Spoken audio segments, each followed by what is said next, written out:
1033 dari Minat Ilmu Tanah Fakultas Pertanian Universitas Sumatera Utara.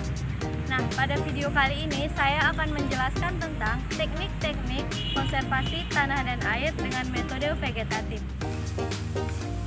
Tujuan agar mahasiswa mengetahui teknik-teknik konservasi tanah dan air dengan metode vegetatif yang diterapkan di berbagai penggunaan lahan.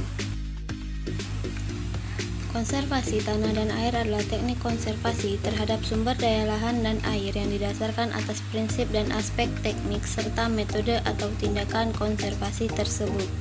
Berikut adalah metode konservasi tanah dan air. 1. Tanaman penutup tanah. Berikut adalah contoh tanaman penutup tanah pada lapangan sepak bola, di mana menggunakan tanaman Axonopus compressus. Kelebihan dari tanaman penutup tanah ini adalah dapat melindungi tanah dari ancaman kerusakan erosi dan memperbaiki sifat fisik dan kimia tanah. Sedangkan kelemahannya adalah kesulitannya tanaman tumbuh pada awal penanaman. 2. Agroforestry. Berikut adalah contoh agroforestry, di mana agroforestry adalah sistem pertanian yang mengkombinasikan tanaman pepohonan dengan tanaman pertanian. Kelebihannya adalah rendahnya modal dan biaya tenaga kerja, dan meningkatkan nilai output dari lahan ini, serta meningkatkan produktivitas lahan. Sedangkan kelemahan dari agroforestry adalah pengurangan hasil pada tanaman pokok karena persaingan yang terjadi antara pohon dan tanaman pertanian.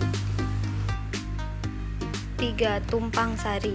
Tumpang sari adalah sistem bercocok tanam di mana dalam satu lahan terdapat dua atau lebih jenis tanaman yang ditanam secara bersamaan. Kelebihan dari sistem ini adalah efisiensi tenaga kerja, menghasilkan berbagai jenis tanaman dan penggunaan sinar matahari dan tanah yang efisien. Kurangannya, terjadi persaingan dalam unsur hara dan rentan terserang hama penyakit tanaman. 4. Mosa sisa tanaman. Berikut adalah contoh mosa sisa tanaman pada tanaman tebu.